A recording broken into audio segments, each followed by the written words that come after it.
Volgens die Verenigde Nasies en die FBI is daar op enige gegeewe oomblik tot 750.000 pedofiele op die internet. Tog is daar wêreldwyd amptelik nog net 6 mans aan internetpedofilie skuldig bevind. Ten spyte van streng wetgewing teen die soort uitbuiting, is die probleem dat kinders, van wie sommige net 6 jaar oud is, nie die voorvalle by die polisie aanmeld of kan aanmeld nie. Welgestelde mans betaal jong meisies om seksuele dade voor webkameras uit te voer. Hulle kruip weg agter skuilname en betaal met onopspoorbare kredietkaarte. Om meer van die pedofiele te probeer vastrek, het 'n digitale maatskappy 'n vals aanlyn identiteit geskep met die naam Sweetie. Sy is 'n 10-jarige meisie wat in die Filippyne woon. The moment that you log in and you identify yourself as a young girl from the Philippines, they swarm at you.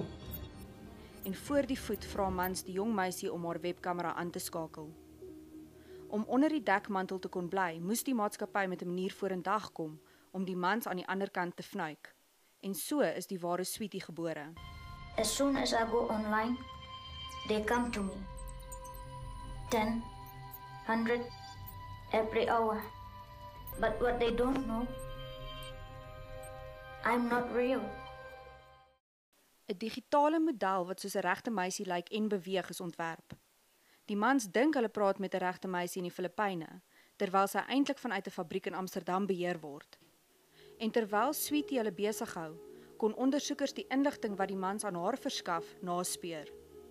Deur middel van verskeie sosiale platforms en soek-engines kon hulle in net 10 weke 1000 van die oortreders in 71 lande opspoor. 'n Dokument met die name van die mans is in Den Haag voor die wêreldmedia aan Interpol oorhandig en die nuus het soos 'n veldbrand versprei. 1 miljard mense weet nou van die Sweetie veldtog. Helene Evenhuis, E-nuus, Cannes, Frankryk.